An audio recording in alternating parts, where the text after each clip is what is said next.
All right. So welcome to the February 8th. Oh, well, I'll wait for B to get her paper.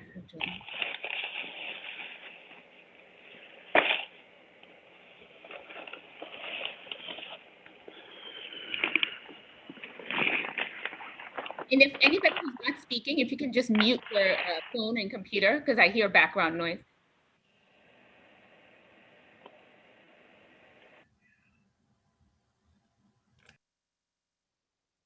Okay, the YouTube stream has started. You can start whenever, Reshma. Thank you. Welcome to the February 8th, 2021 meeting of the Community Board 6 Budget and Governmental Affairs Committee. My name is Reshma Patel, and I'm the Vice Chair of the committee. This meeting is called to order at 6:34 p.m. Tonight, we're joined by Community Associate Brendan Berth. Members of the public, you can raise any questions or comments that you have through the Q&A feature of Zoom. If there is a time following the committee's discussion, we will field questions from the public.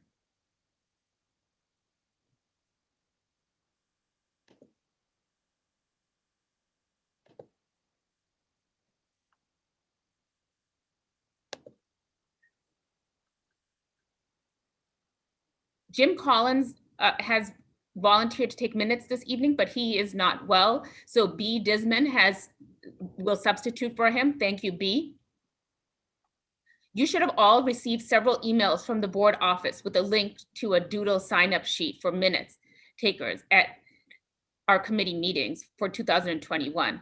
For your convenience, the link for this committee is also being posted in the chat right now. At the direction of the board chair, each committee meeting should have a designated minutes taker and a designated backup just in case. To eliminate the guesswork, make sure that you volunteer for as many slots as a doodle sign-up sheet as you can. If more than 2 people sign up for a particular month, the office will make sure to distribute the duties equitably and will let you know in advance which months you're due to take minutes. If you have not already filled out the doodle, please do so right away. The link to the doodle sign-up form is currently in the chat, so now would be a good time to fill that out. And it's especially good to have a backup given the situation we had tonight. If someone can't show up, we can have a backup take the minutes. We will now take attendance by roll call. Brendan, will you conduct the roll call? Committee members, I will call your name and you will unmute yourselves. When your name is called, please say present. I will announce if there is quorum. Rick Eggers, looks like he is not here. Reshma Patel. Here. I saw Charlotte and Stone. Yeah. Jim does not. Jim does not appear to be here. B. Disman. Here. Brian Van Nieuwenhoven. Here. Claude L. Winfield. Here. Eva Here. Marie Lassiter.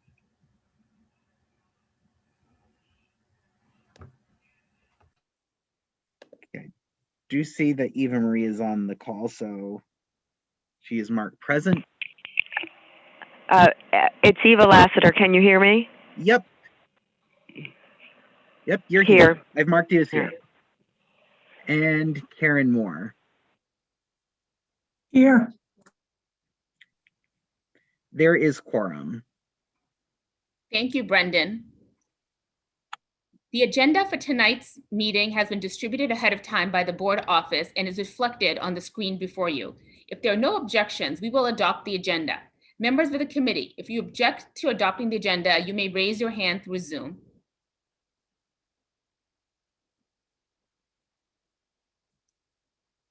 Seeing no objections, the agenda for tonight's meeting is adopted. The minutes from the January 11th meeting were distributed ahead of time by the board office. If there's no objection, we will adopt the minutes as drafted. Members of the committee, if you object to adopting the minutes, you may raise your hand through Zoom. I'd like to thank Brian for having taken the minutes for the January meeting.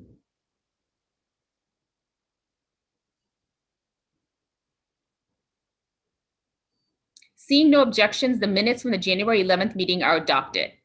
They will soon be available on the CB6 website. Some ground rules. In order to conduct an efficient meeting, let's observe a few ground rules. No one may speak until granted the floor. Committee members, if you have a question about committee business or wish to make a motion, please raise your hand through Zoom. If you click the participants icon, the participants panel should appear, and you should find the raise hand function there. If you still have technical difficulty, you may click the chat icon and relay your difficulty. The chat function should not be used for committee business or questions about agenda topics. All such remarks should be made on the record by raising your hand through Zoom. Chat should only be used to alert us to any technical difficulties you are having or to state in writing information like an email address that was already stated aloud on the recording during the meeting. And please note this because we are taking notes and we are recording, so we need things to be on record, and so it must be said out loud and not in the chat. When a committee member is given the floor to speak, I will identify you and you can unmute yourself so that you can speak. We are required by executive order to create a verbatim transcript of the meeting, so please keep your questions and comments succinct and germane to the discussion. The order of the adopted agenda will follow. We're going to have a discussion of this statement of the preliminary fiscal year 2022 New York City budget capital and expense priorities, which we as a community board have to respond to by February 16th. Then we're going to have a discussion of proposed recommendations to improve voter services, the chair's report, and then any old and new business.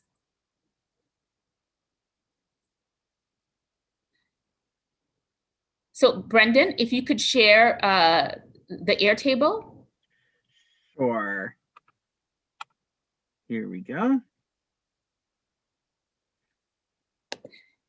So Brendan had distributed in advance the budget register that was sent to us by the Office of Management Budget of the city, which showed the agency responses to the request in our district needs statement. I hope that committee members had a chance to look at it in advance, so we can comment on what the city has sent back to us. As you can see from the report that was sent to us, most of the projects that we asked for funding for were not approved, and either have a comment that there needs to be further review by the agency, that we need to call DOT, or in the case of a lot of the parks funding, that there just isn't enough funds right now. However, in the proposed 10-year capital strategy priorities presented by this mayor, many of the items that are listed as priorities, to build affordable housing, safer streets for pedestrians and cyclists, repairs to roads and bridges, and to prevent damage from climate change and severe weather, are items that are also in our district needs statement. So I propose in our letter that we'll be sending on February 16th to highlight 5 items from our district needs statement that is in this Airtable presented by Brendan that we should address. And then in April, we will have a more detailed response for each item that we have on our list. Do any committee members have any comments based on their review? Seeing no comments, I will go through what I think that may be the 5 items that we should be highlighting here, and feel free to comment as you like. We have a request, priority number 3. I don't know if everyone can see this. I'm actually having a hard time seeing the table, Brendan. It's small on my screen. But priority number 3, which is supportive housing. And if you could just read the agency comment on that, Brendan. Can you say that again, please? I was adjusting the Airtable. Oh yeah, so on the Airtable, can you just pull over to the agency comment on that and make it larger so we can, if you can read it, if you're able to see it better than I can. Yeah, I could also use this arrow function. Yeah. So you want to see the current year response for the more affordable housing, or? Yes, priority number 3, yeah. Priority number 3 or number 1? Number 3. Oh, number 3. Okay. Are you able to see it or? If you can read it. Okay. So the current year response is the agency will accommodate this issue within existing resources. And I don't know if you want perspective from responses in previous years as well. No, that's helpful because, they didn't really address us and say, okay, we're going to do something about it. But I think that, when they say existing resources, given, the impact of this pandemic and the fallout from it and an increase in need in supportive housing as a result, and given that there will be empty real estate available in the city, I think that this may be a time for them to move on this. And I think in our letter, we should address this issue, saying that we have a higher need now and that we should take advantage of space that may become available to increase supportive housing in our district. Do any other committee members have a comment on this? I do. It's Karen. Hi, Karen. I think your suggestion is excellent. I think that given that much of Midtown is empty, Yes. and there is a lot of unleased office space, and that there have been articles in the New York Times discussing the idea that development and real estate companies see that it may be a way out of their bind. I think it's an admirable suggestion. Thank you. Any other comments? So this is B, I have a comment. When they say within existing resources, do they define what they mean by that? No, they don't. And that would be one of the comments I would want to make in the letter that, we're going to reply saying that we want more information about what you mean by existing resources, because as, Karen just pointed out, there's going to be an increase in, space that could become, the city may not own it now, but we could come up with a plan to purchase that and use that. Well, and my question is whether or not they also have discretionary resources. So when they say existing resources, are they talking about operating resources, capital? This is under capital. It's so under what are they really talking about? Yeah, and so we need clarification because that's the response that we got from them. My raise hand button is not showing. Existing resources, essentially when it comes to supportive housing, is coming from the state and the federal government under the different articles that the sections of the law that supplies it. So the city is a secondary source for supportive housing. Primary source is the state. And given the nature of the state's budget right now and the federal budget, we're in a little quandary because we rarely get that much support in terms of supportive housing, not unless you have a very specific program that you're targeting to a particular area. So they mean state funding primarily. That's what they're talking about. Like New York 3, that type of funding. Okay, so thank you, Claude, for that clarification. So then, Claude, do you think that if we're going to, our statement letter, if we're choosing 5 items that we want to address to, push further for funding, do you think this should be one of them? Or do you think... that definitely should be one. Yes, absolutely. Okay, so you still agree? I'll stop talking, but I think the 2 that I think that you should focus on, where there's a potential of a cash flow of a lot of money coming into the city, yes, would be supportive housing and ADA compliance. Yes. Thank you. So can I ask Claude a question, because I don't know if he follows it? So the American Recovery Act that the Biden administration is considering, does it have money for supportive housing or housing for, It does, but it's going to come into the state, right? And then the governor is going to decide how it's going to get portioned out. But yes, there's funding. So if there's funding, there's also a potential to make a plea for part of it in our catchment area. Yes, Yes, absolutely. And, Yeah. and they do look at our a statement of needs, what we write. They do read it. So, yes, and that's what I was hoping, that with additional federal funding, that this could be something that could get covered.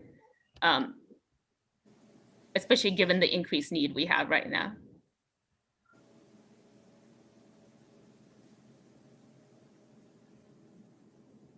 Okay, thank you. And Claude, just to add to the ADA compliance, that actually is something in the report sent by the city, that is something that they're addressing. So that was actually one item that they have put on the forefront. So yes, the MTA just appointed a new, I don't know what he is, a czar for accessibility. yes. Yeah, they're looking at it carefully. Yes, so that is a priority that is being funded citywide and will be funded in our district as well. So that's a great thing. And that's why I don't have it as an item point for discussion right now. Then the next thing is the priority 5, which is our Esplanade and the lack of interconnectedness, where we don't have, the full connection. And that's also something in this, during COVID-19, I mean, I've seen so many more people being out in that area than I had ever before. And so I think it's more than ever important that we have this space connected so people can bike and walk fully around the east side of the waterfront. And I think that's another thing that we should be, pushing and asking the city to fund. Rachel, it looks like Brian Van Nieuwenhoven would like the floor. Sure. Brian? Okay, there's two things I want to say in regards to how we're going through this process, because generally as community board members, we're looking at this the right way. But there are two things. One is that our process at the budget committee is to kind of do the work in getting this submitted and providing this information to the city. And then when we get the responses back, the office should distribute the responses to the committees. And then I think it's pretty obvious that we want the things that we asked for, and we have had the discussions about why we want them in the past. So if we get a negative response from the city on any particular thing, we don't need to process it as a committee. Like, there's nothing we're going to drop because the city sent it back to us and said there's no funding, and they'll go, oh, okay, well, guess we don't want it then. That's never going to happen. So we can basically say that if it didn't get funded, we want to keep asking for it. The second thing is all of these city responses from agencies that are about trying to do it under existing funding or not having the funding or looking for more funding, it's all budgetary, bureaucratic nonsense, complete nonsense. The city, especially because we have the way we have the mayor and the governor set up in this state, it is basically down to whether one of those two men want to pick a problem and solve it.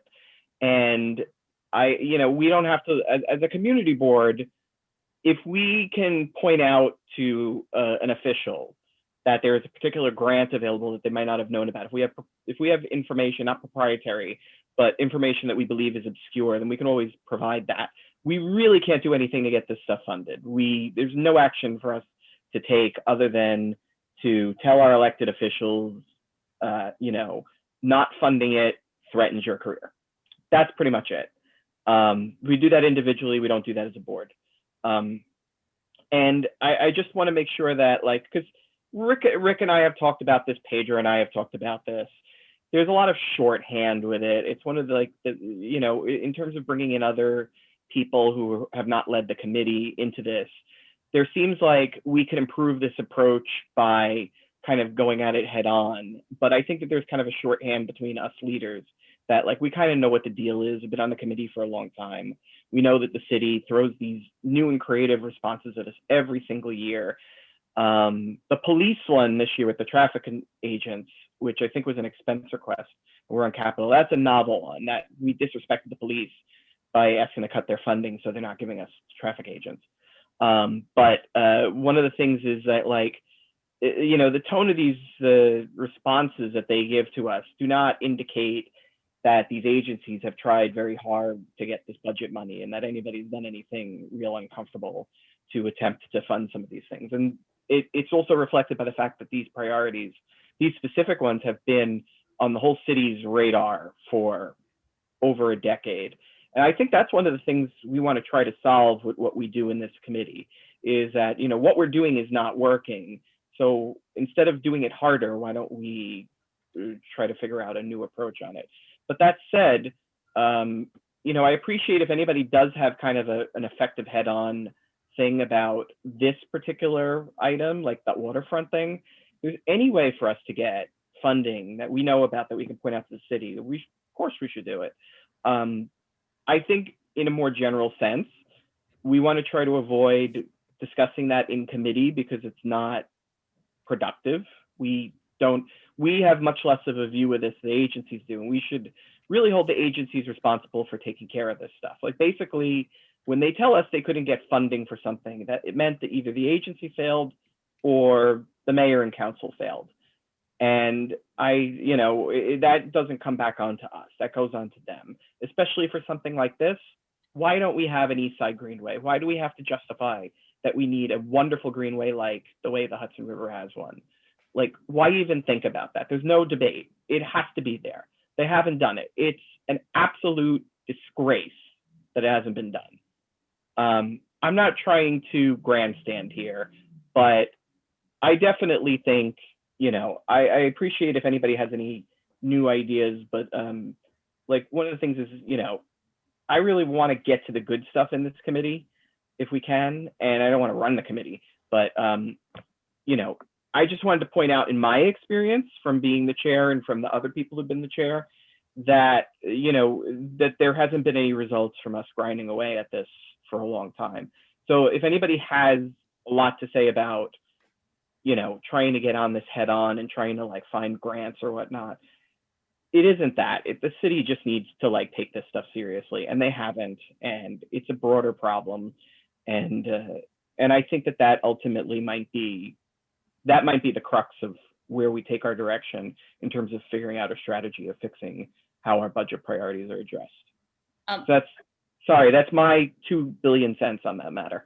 No, I appreciate that, Brian, and I appreciate the institutional knowledge as well. And I totally agree with what you were saying. You know, I don't know if you saw the attachment though that you know, Brendan had forwarded to you, because the city has asked us by February 16th to comment on this, and it's a short letter of comment. And then in April, we submit a much longer letter. So the idea was then we send this back.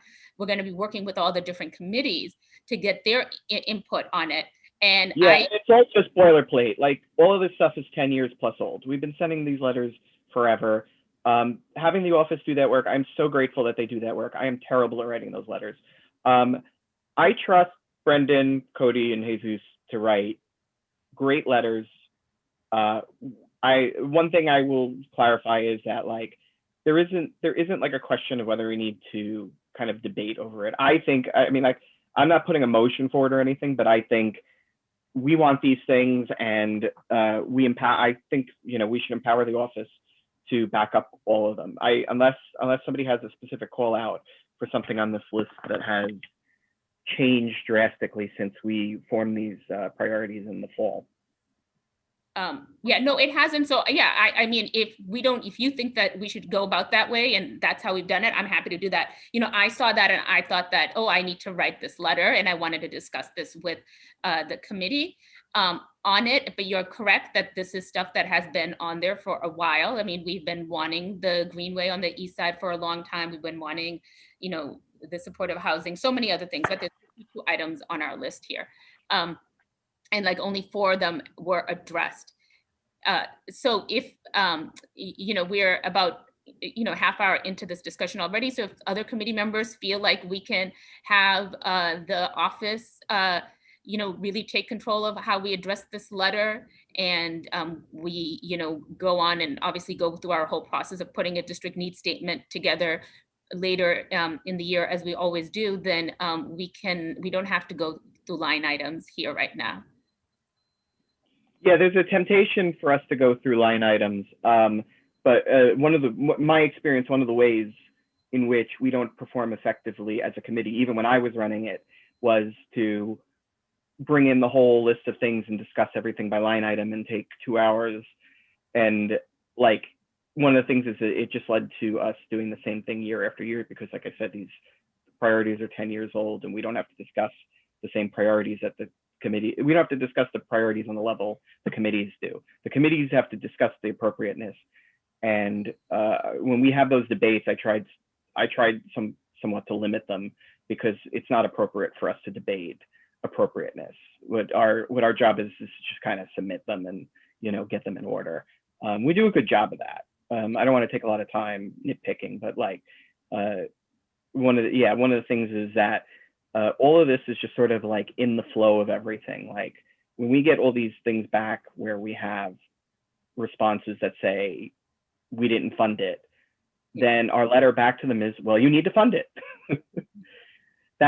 If there's probably the most effective approach is to figure out what on this list could possibly be the exception to that, because otherwise we're just going to talk about the budget priorities. It's going to be like a happy hour where we talk about all the things we love about our district that could be better, and then we submit this, and then the city is like, LOL, no. Yeah, no, that makes sense. You know, I had picked out 5 items that I thought we should prioritize, because obviously we weren't going to get everything. And I thought, you know, like with the supportive housing, you know, if we're going to be getting federal funding, we want to advocate for that. And also just because there's an increased need right now because of the pandemic, right? And a lot of these. That's good. Anything highlighting the 5 items to highlight in the letter and getting the committee's buy-in on that. I support the 5 items you brought up. Yeah.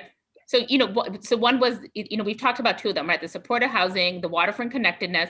The other one is the comfort stations and the public, you know, restroom area. Again, given the increase in, you know, people who have to be living on our streets right now, but also given a situation where before you would be able to go into a restaurant to use the bathroom and now you can't. So we do need more public spaces like that. So that was another one that I thought should be a priority. That would be a people pleaser. Yeah. And that would be a long stretch. Yes. You think it's a long stretch to get that, Yes. though? Yeah. It looks like Karen Moore would like the floor. Sure. Go ahead, Karen.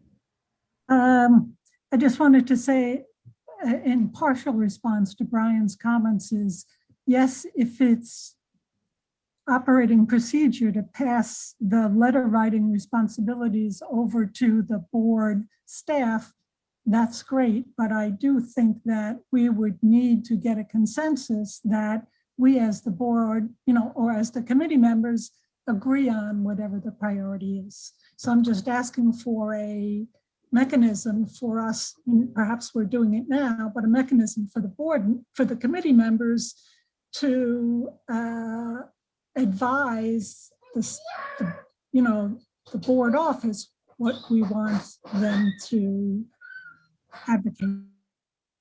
And so just to add on to that, Brian, I'm not finished, sorry. Okay. Thank you. And that doesn't necessarily mean that we need to go through the list as Brian has done in the past. That's a long committee meeting, but if we could get a consensus that yes, as the committee, we agree with Reshma's 5 priorities, or indeed any priority, that would be great. So before Brian speaks, can I make a comment? It's B. Sure, go ahead. Yeah. Dee.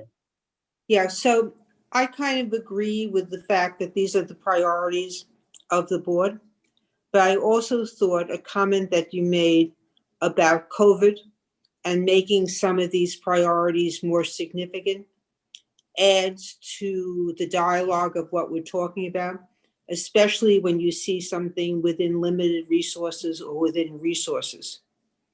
So I would support identifying the 5. Hopefully they're more significant because of COVID or we've seen something, but also doing all the items because these are things that we've just indicated after consideration we need. So I think it's a 3-part thing: 5, COVID, and then support for all the other items. Just a really quick question. Did OMB ask us to do a 5 thing, or is that just our approach? That's our approach for the shorter letter. And then for the longer submission in April, we were going to put all these items in.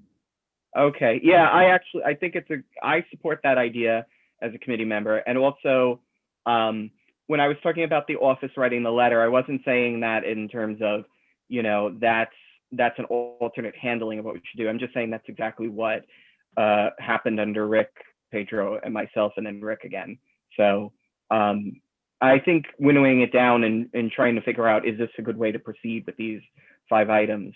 That's a great quick thing for us to talk about and get consensus on. And what B said too, not to lose sight of the fact that nothing that we should do should communicate that we think any less of the other priorities.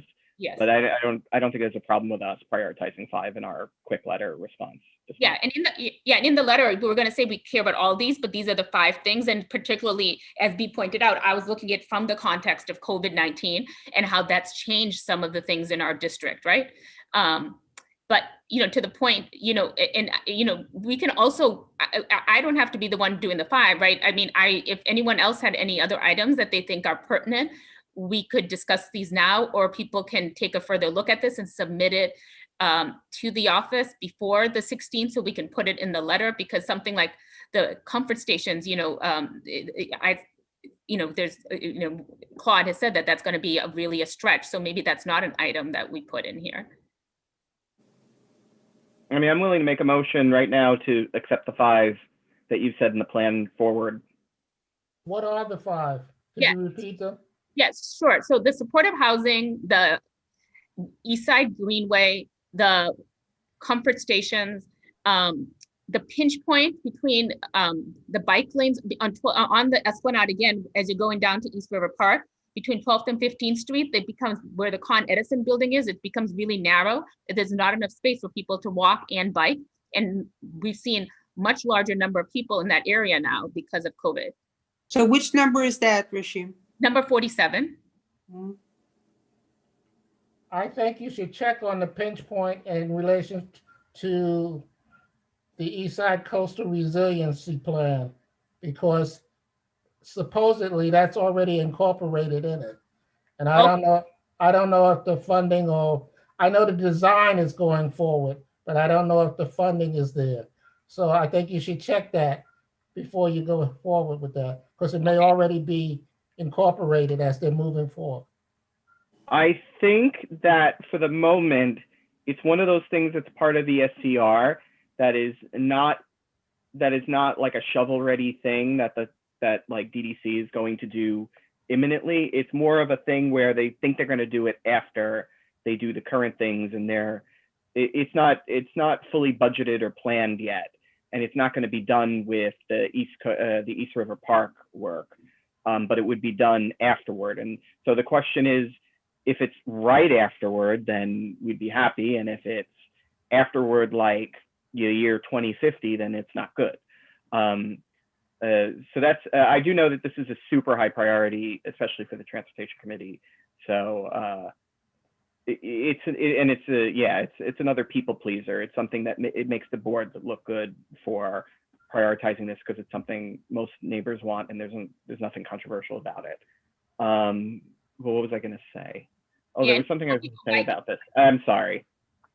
Reshma, could you list the 5th priority you were going to prioritize?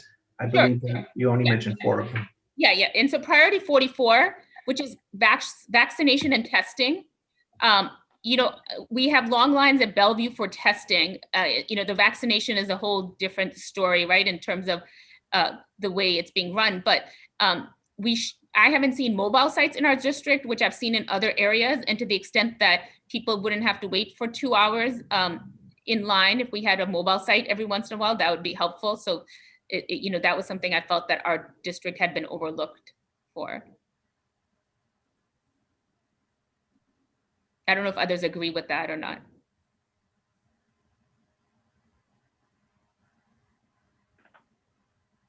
Did we get that information? Is the chair of that particular committee aware of this? No, I know the committees have been shuffled around a little shuffled bit. around, so no. So we will discuss it with the committee chair. I would just, yeah, if as long as you can validate with news reports or anecdotes from the public that I know that you're saying you're seeing these lines and you're hearing about these waits. If we can prove it, then absolutely. This promote vaccination item was something that emerged from Health and Education when LV was running it. Yeah. He creatively and appropriately came up with a couple of public health initiative things that hadn't been looked at by the board earlier. And I guess the committee was fine with those things and they thought they were a good idea. They were novel. We haven't been asking for this stuff for a long time. We had no idea about a pandemic or anything when that stuff was initially presented. So it's one of those things that sort of has fallen cleanly into the current situation. We think we just want to make sure that the current situation is something where it's like prolonged havoc, which we know that it is, and not just like temporary issues with vaccine delivery. But it looks like prolonged havoc. Yeah, but I will check with because we have a new health committee now too. So in some of these, we're going to have to rearrange the whole list a little bit because we do have new committees now. And we also have, Kavita has joined this evening, who's the strategic planning committee, and, they will be more involved in terms of kind of overall looking at what our priorities are as a board. So I would like to make a motion that we identify the 5 items and support all the other items and deal with them also. Each one of these are COVID directed and have given more urgency, and we use COVID as the fundamental reason. I can second that. Okay, so should we take a vote? All in favor? Aye. Aye. Aye. Aye. Anyone opposed? Anyone abstaining? Okay, so the motion passes and we will move forward with these 5, with taking into consideration the comments made by everybody and talking to the committees who have proposed these items. And these will be our priorities for the letter that we submit on February 16th, with the caveat that we want every other item on our list to be funded as well. And that will be in our larger document that we submit to the city in April. Yeah, that's really good. Hi, Kavitha. I know there was some question about the flyover bridge. In fact, the office did reach out to DDC for some clarity on that about 3 months ago. And we do have some information on that. The flyover bridge is not part of the ESCR work strict technically.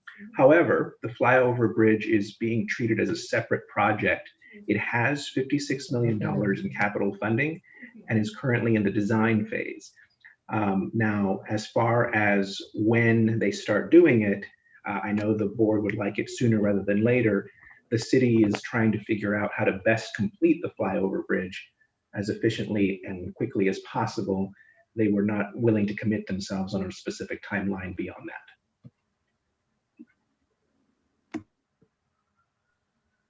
that. That's all we have. All right, thank you for that update on that item. So our next agenda item was actually a follow-up from our January meeting where we had a discussion on voter services. And we didn't decide if we're going to issue a resolution on that. At the meeting, we ended it after our speakers left. So I wanted to bring that up again. There were 3 items that came up as it came up in the Q&A from committee members.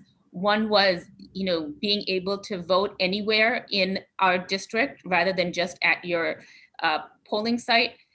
The other one was a request that perhaps we have iPads available while people are waiting in line when they go to vote to learn more about ranked choice voting. And then the last suggestion had been just to have more early voting sites in our district. At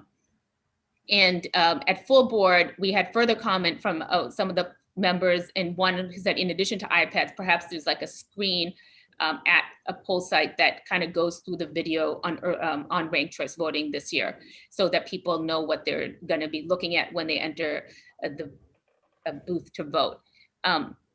So I wanted to just bring that up as a committee. Does anybody, do people believe that we should issue a resolution? And in addition to that, there are proposals at the state level which have not been passed. They're in discussion right now. One is being able to register to vote online. And there's also another piece of legislation the state Senate has passed, but not the state assembly, on the role of the Board of Elections and what the board does versus what the staff at the BOE does. Brendan, if you could pull that up for people to just see. Sure. Actually, there were a package of voter reforms that were passed in the Senate but haven't passed the Assembly yet. Which one are you wanting to look at again?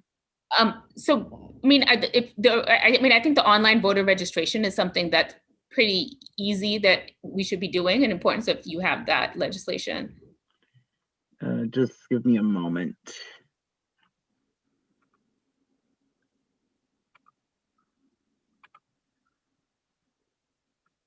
Because I had a package of. These are the ones about the Board of Elections ones, yeah. Okay, this is the one for electronic voter registration for New York City residents. Yes. This actually has not passed the Senate. It is in committee. Yes. So presumably this is not included in the package of 9 voter reform bills that passed the Senate.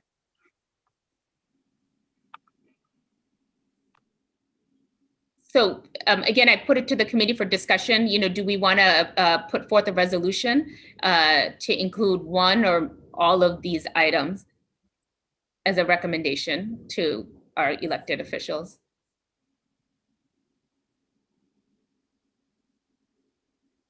So shouldn't we be spending more time on what the voter suggestions are in the Senate and see if we're supportive of it? And is any of our senators involved in supporting them? I think the bills were proposed by Senator Gianaris. Brendan, if you pull up the ones that are actually been passed by the Senate. Oh, Hoylman's on that one. Hoylman is on that one, okay. Yeah, there are a number of bills, as I said, 9 that have been passed by the Senate. This one on validating absentee ballots was sponsored by Gianaris. This item on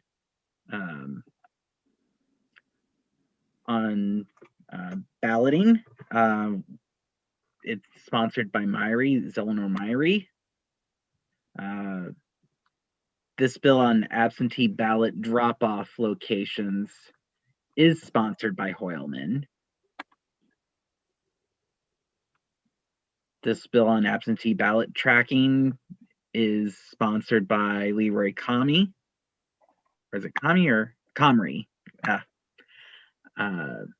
This bill on absentee voting is sponsored by Robert Jackson.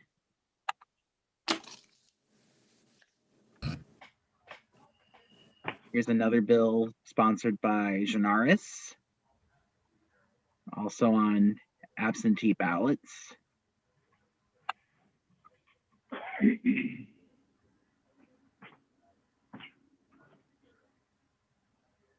This other absentee ballot bill is sponsored by Julia Salazar. So shouldn't we really be spending time looking at the bills and deciding which we want to support, because they may all have different nuances? Yes, they do. A lot of the absentee ones are to make it easier for people to get absentee ballots and make it more permanent, right? Because we had an executive order last year to allow us to do that. And also there's a separate one for tracking.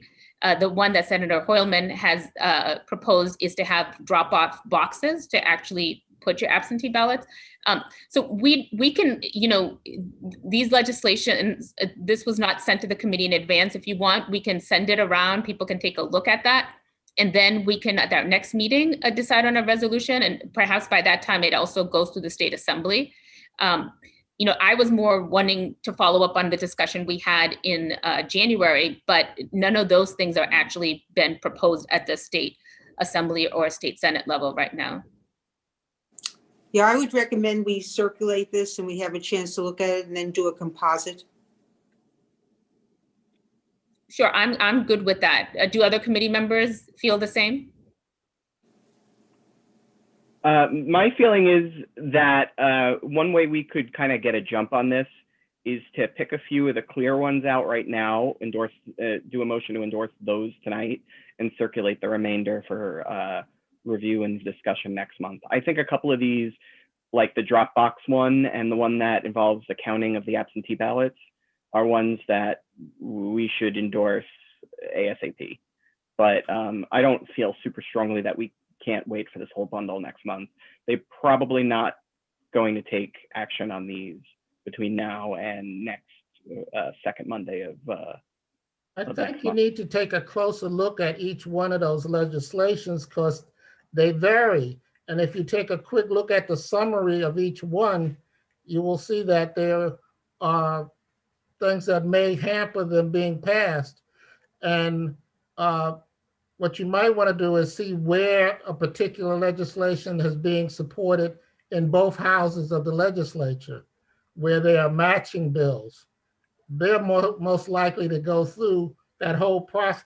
Can you roll down the screen a little bit to show the process, the steps that they have to go through? Yeah, right there.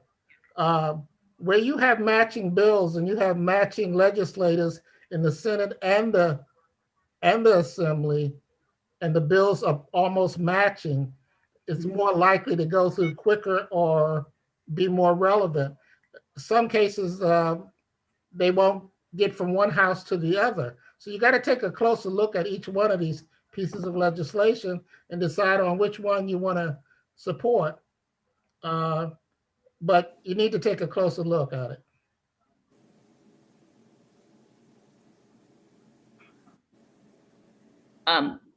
So from what I'm hearing is then people want to wait and take a closer look at this and not move on any of the items right now and wait till the next meeting. Well, I'm just saying you need to take a closer look. I'm not saying you need to wait, but you just need to take a closer look at each one. Yeah.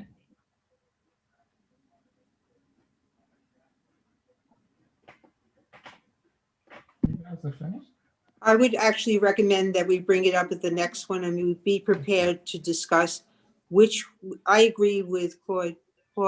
If they're in both houses, you have a better shot of it passing as opposed to only in one house. And it's the principles of what we're trying to really do that you need to look at. No, I think that's a valid point. So, I mean, I'm good with that. I mean, we can just, circulate this. I mean, anyone will circle the link and then people can take a look at it in more detail.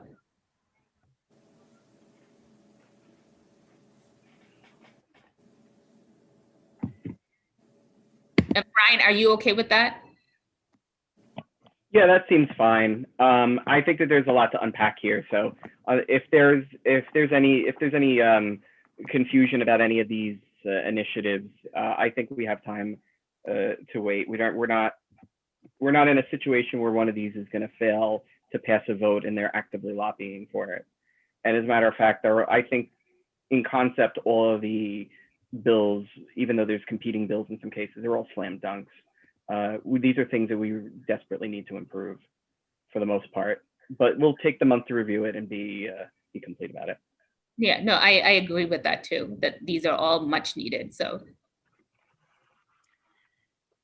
Yeah, and the board office can send all of these bills to the committee tomorrow, honestly, while usually this is stuff we share like the week before the meeting. There are 9 bills in this package, so I understand it may take some time for people to review.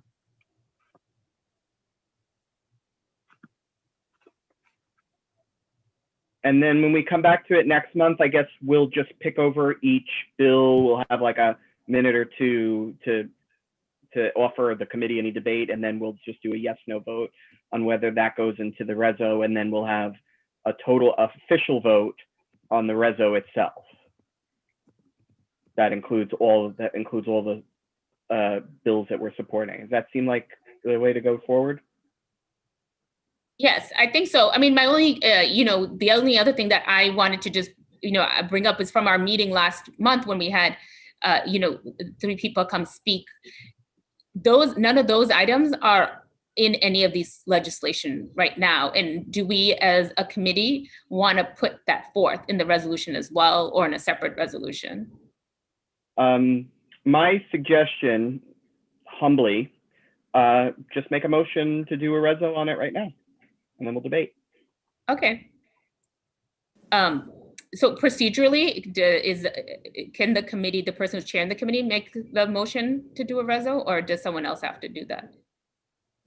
Brendan, do you know? I think it has to come from a committee member. Yeah, that's what I thought too. So I'll make the motion on the 3 items. We're talking about vote anywhere in the district, iPads for at the polling places to explain ranked voting, or you could do iPads, or you can do the a video screen. Yes. And then more early voting locations. Those were the 3 you were talking about. Yeah, those are the 3 items that came up between our last committee meeting, and as well as the suggestion for the videos was at our full board. Can I just ask the clarification? Are these all within the jurisdiction of New York City, or does it have to become part of the state? It would be the state probably would have to do that. I mean, the Board of Elections can do within the ED. I think Tiffany at the last meeting had said that one they could do, but and the iPads, I think the Board of Elections could do too, but I'm not sure about the early voting sites, because that we didn't discuss on within whose purview that would be in. I mean, we've approached the Board of Elections. This is not the first time this issue has come up. We have done it since early voting has started. I'm willing to second the motion and include all the things in a resolution targeted to the city. And then if we have to caucus or something, or have to modify the reso, we can do that ahead of the next full board, which I know is Wednesday. We can provisionally include that 3rd thing and just move forward on whether or not we think the idea is appropriate. So I'm willing to second that. Okay, thank you, Brendan. So then we'll take a vote on all those in favor of putting a resolution together on these 3 items. Okay, I will call your name, and when I call your name, please say whether you are in favor, opposed, abstain, or abstain for cause. Reshma Patel. In favor. B. Disman. In favor. Brian Van Nieuwenhoven. In favor. Claude Winfield. Yes. Eva Marie Lassiter.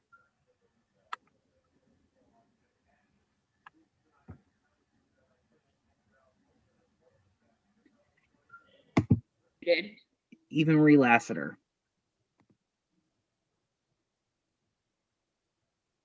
She's muted. Eva, if you can unmute.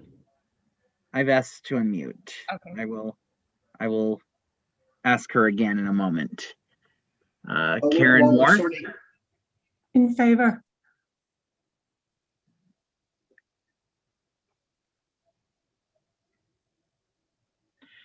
Okay, Eva Marie, have you been able to unmute yourself?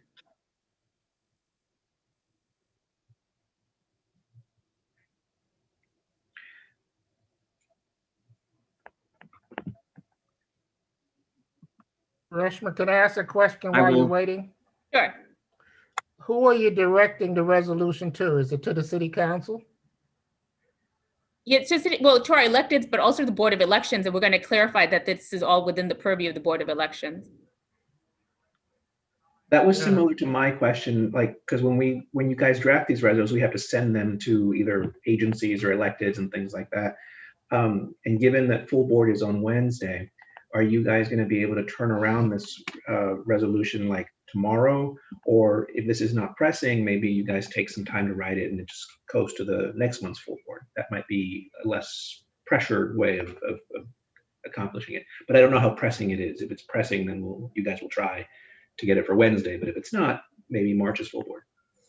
Yeah, I think you're right, Jesus. I don't think it is pressing. These are all important things, but I don't think that it's something that's going to be addressed quickly. So perhaps we take our time, we research exactly who is the best people that we should be sending this to, and put it forth for the full board in March. Okay. Yeah, I think that's a good recommendation, Jesus. Now, I will say I've not been able to get Eva Marie unmuted, but everyone else has voted in favor, so the resolution does pass. Okay. All right, The other Brendan, I thing- have the vote total. I will still need to get Eva Marie's vote since I've been unable to unmute her thus far, but thus far, 5 have voted in favor, 0 opposed, 0 abstained, 0 not entitled. Mhm. As I said, I'll need to get Eva Marie's vote, but Brendan, once the meeting closes, the voting is over, so it will be counted as if not here. So it would still pass. the resolution passes. Okay. So assuming Ava can cast her vote before the meeting adjourns tonight, it will be 5 to 0 to 0 to 0. Okay, and does anybody want to volunteer to write this resolution? And noting that it won't be due until the March full board meeting.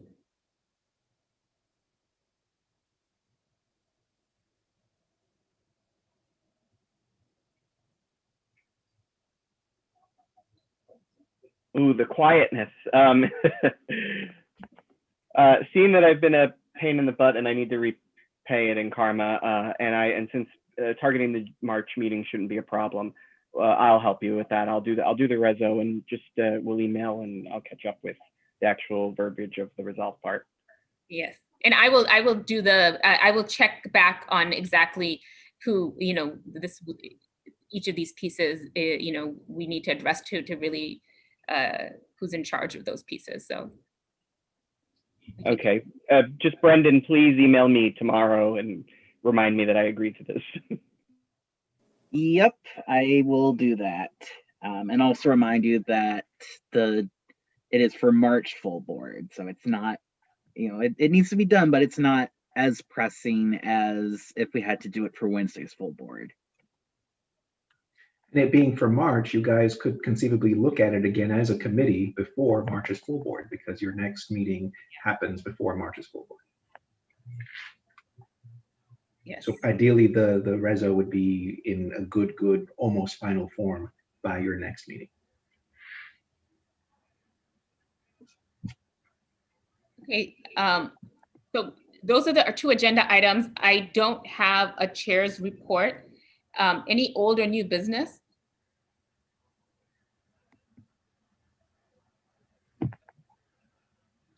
I mean, I guess the voting, discussion was old business since it was from our January meeting. So then that being said, I guess we're ready to, if people want to make a motion to adjourn. You can adjourn when we've done all of the business. The chair can do that. Okay, so motion, the meeting is adjourned then at 7:32 p.m. Thank you. Okay, Thank you.